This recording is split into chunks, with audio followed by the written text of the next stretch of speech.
What is going on, everybody? Wanted to check back in for our monthly market update. Already in December, year's gone. It is crazy. Hopefully you had a nice Thanksgiving. I flew down to Tucson, spent a couple days with family down there. Super quick trip, but always nice to get to relax a little bit and spend a little bit of time with everybody. So had a great time there. Here for December, headed out to Vegas next week. Actually, we leave on Sunday for one of the biggest roping events of the year. So pretty fired up about that. Hopefully can go win a little bit of money. Hopefully for the January market update, I'll have a good story for you guys on a big check that we were able to win, but time will tell. So just wanted to, again, check back in with you guys, give you an update on what's going on, how the investments are looking, changes we made, all the normal stuff. So let's dive right into it here. Year to date, looking at everything, market's been doing pretty well. Looking at the NASDAQ, again, our tech heavy index up 46% year to date, which a lot of it has to do with inflation cooling down, the interest rates, all that stuff, which we've been talking about for a while, and we're going to continue talking about here. S&P 500 up about 19% year to date. Looking at the Dow up almost 9% going through this year. And then we're going to look at the small cap Russell 2000 as well, up a little over 5% here. So these next couple positions, not suitable for everybody. This is not a recommendation to buy them. Not all of my clients are even holding these positions, but some are. And I just want to talk about, the theory behind why we bought them and what's been happening with them lately. So again, not necessarily that it's suitable for everybody, but LGOV, our long duration bond position, year to date up finally a little bit over 1%. Huntington Bank down 12.5% year to date, and Key Bank down almost 20% year to date. Again, for the clients that we did buy those positions, we did not buy them at the beginning of the year. So that's not the return that clients have actually seen. But I just want to highlight those couple positions just so you understand the narrative of what we've been thinking within our investment committee and kind of, changes that we've been making. So diving into it here, before we look at the other returns more recently, I want to give you an update on some of the inflation stuff. So we've been talking about it for a while, right? The Fed's been raising rates.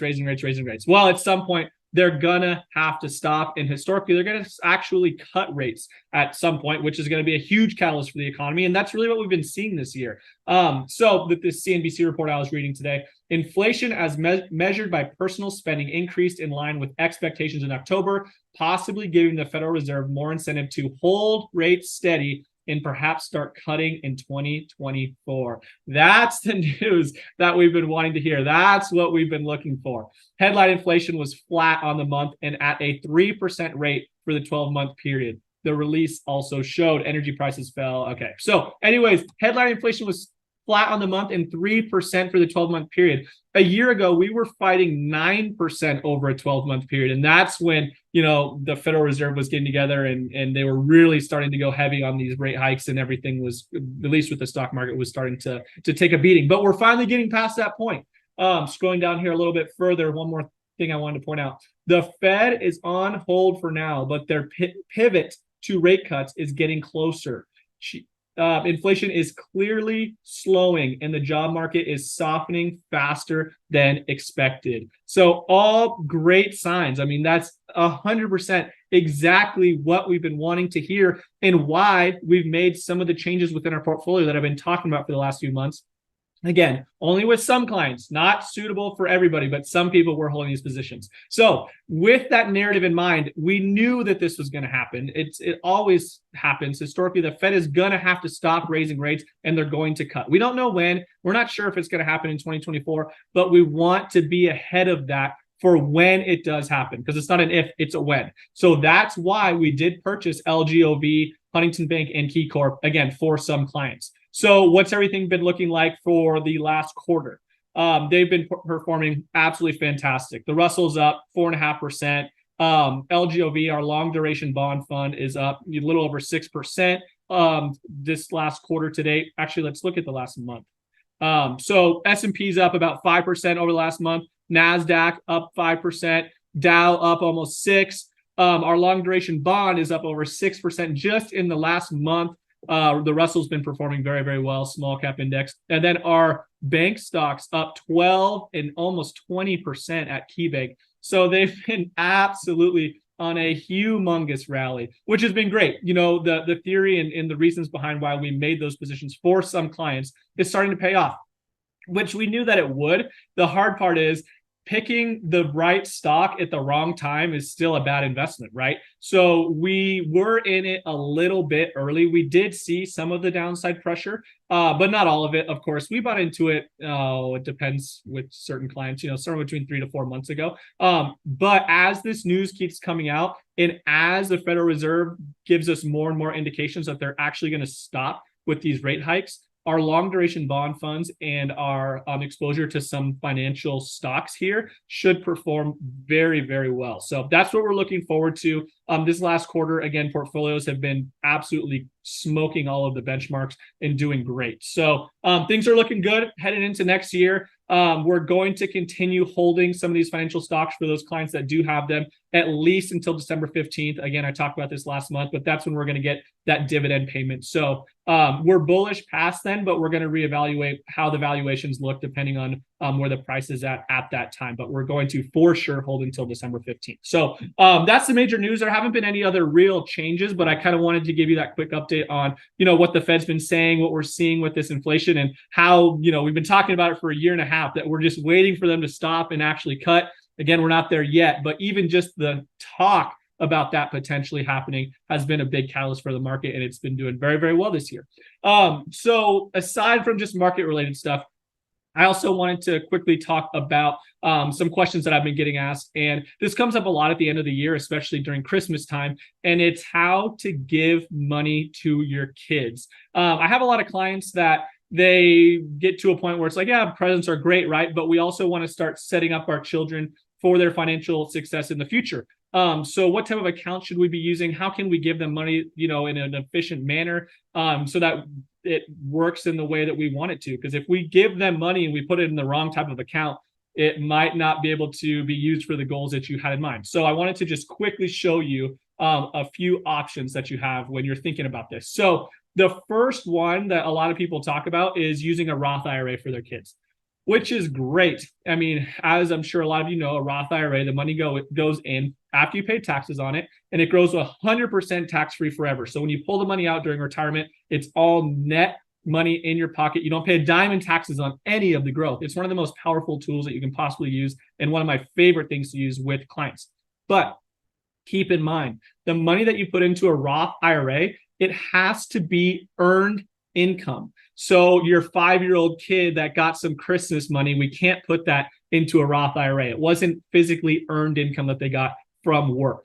What you can do is, if you own a business and your child is old enough to actually physically work and do something to benefit the company, you can put them on your payroll and pay them enough so that they can begin maxing out their Roth IRA every year. You can do that. But again, we can't be putting a 7-year-old on payroll. There's not a real thing that they could actually be doing to help the company. But again, you got to remember, they also can't touch that money until they're 59 and a half. So if you were wanting them to use it to buy a car or put a down payment on a home or something like that, that Roth IRA is not a great option. That's starting to set them up for really long term for their future retirement success.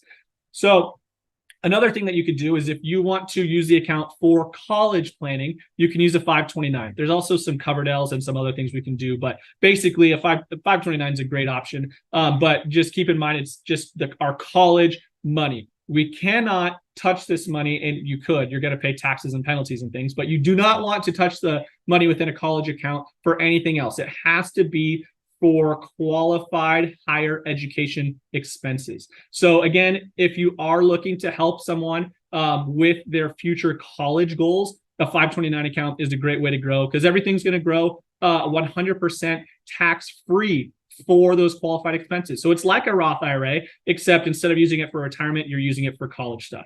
Again, if you want them to be able to buy a car or start a business or something like that, down payment on a home, the 529 and the Roth are not good places to go. You're going to really get hosed in taxes and penalties and all that sorts of stuff.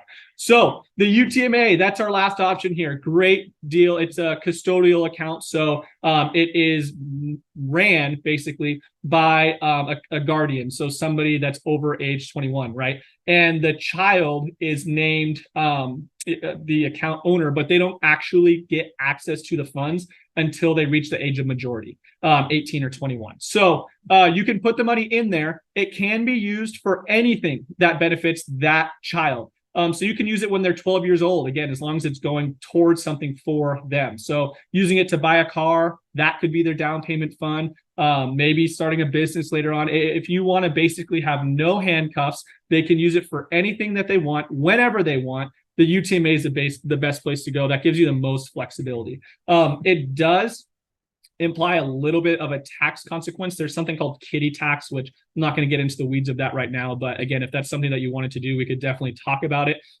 So with that flexibility does come a little bit of a tax burden as the account starts to grow and grow and grow. Nothing substantial, especially at the beginning, it'll be absolutely nothing. But over time, it will generate a little bit of a tax liability for the guardian that is running that account. So just wanted to run that by you. Again, I know that the gift giving time is coming up and people talk about this a lot of, how to start helping their children get ahead with everything.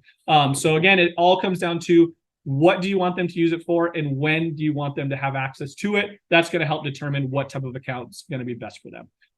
Plus, side note, I've done 0% of my Christmas shopping this year. I'm hoping to have it done before. Usually I end up wrapping Christmas gifts on Christmas Eve, which is the worst. So I'm going to try to get it all done a little bit early this year, but we shall see. So anyways, guys, that is everything that I've got for you today. As always, if you have any questions at all, please feel free to reach out. I'm going to be reaching out to everybody again in the beginning of the year to get on our 6-month review. Hopefully January and February, get everybody in the office and get caught up on your financial plan, how your specific account's performing and all that fun stuff. So if I don't talk to you before then, have a fantastic Christmas, Happy New Year, and we will be back in January to get caught up with everything. All right, guys, have a great rest of your day. We'll talk to you soon.